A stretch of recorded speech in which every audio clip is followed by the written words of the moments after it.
and say, oh, how wonderful, Persian classical music, and not have anything to do with oneself.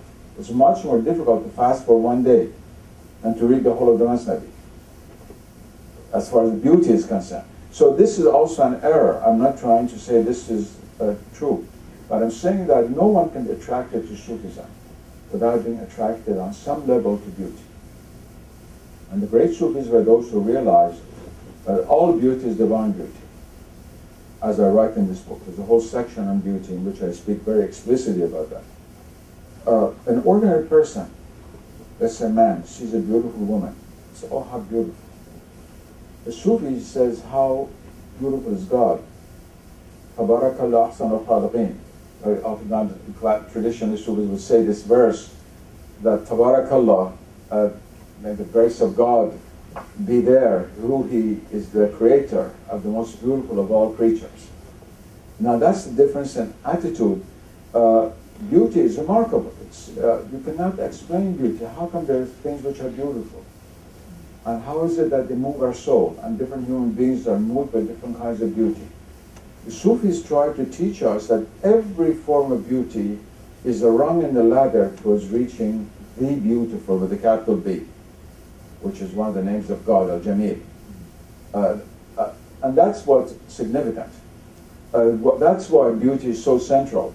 And that is why all of the Islamic artists have been deeply influenced by Sufism.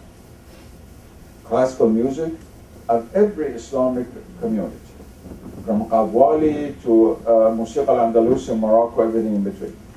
Poetry, as they've already seen, is a supreme example of Maulana, of Hafiz, of Yunus Emre, of course, the Arab Sufi poets of Umar ibn al-Farad, and so forth, in every language. I wish I knew all the Islamic languages, I don't, but anyway, this much I know. In architecture, in calligraphy, who are the greatest calligraphers of Islamic history? Most of them were either Sufis or directly influenced by Sufism. Look at the great Khattats and calligraphers of the Ottoman world, even today's Turkey. I mean, the few last great masters, all of them are associated with Sufism. That's what, that's the reason. Yes, sir? Could you speak even a little more about what you talk about as the interiorization, which is Sufi, and that appreciation of beauty that becomes a kind of exteriorization in terms of art and architecture and the path? But that's a very tall order. First of all, well, I'll summarize for you very rapidly. All of us are born into this world. Those of us whom God has given the gift of being healthy, because someone might be blind or deaf. But, the 5 external senses, which connect us to externality, to the world out there. Our first impressions are always received from the outside.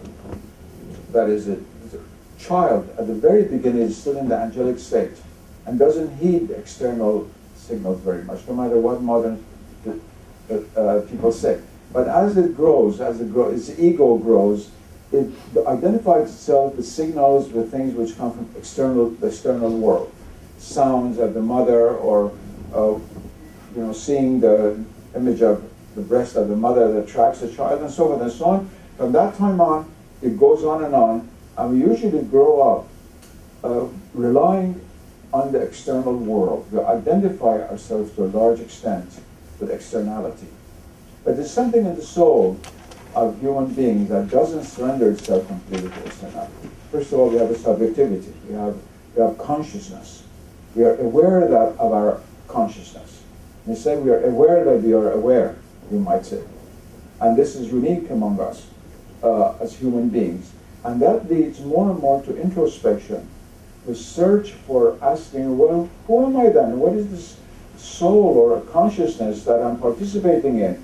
What is it? And that is where gradually inwardness begins. And Sufism is a path from the external to the inward, and then on the basis of the inward, looking at the external again as manifestation of the inward. That's what Sufism is, like going from Zahir to the Batin, and returning to the Zahir. These are divine names, which are names of God. God is also the outward, a Zahir in the Quran. But returning to the outward in light of the inward. And that is the great art to see God everywhere. Because we live in the external world. All of us in this room have no choice by looking at the walls and these paintings and this sign and so forth and so on, and listening to my voice. But the goal, this is the question that you asked, is to be able to go from this outward expression inwardly into the inner world by cutting ourselves off from being simply the slave of the outward. All religious rites, Islam, Christianity, Judaism, Hinduism, have this element in them.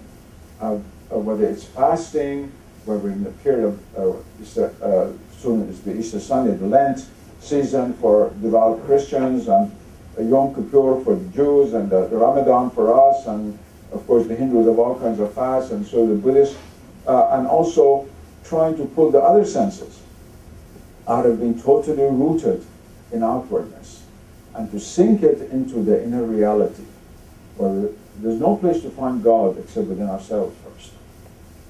Having found Him within them, one can find Him everywhere. I think I've said enough. Let's stop.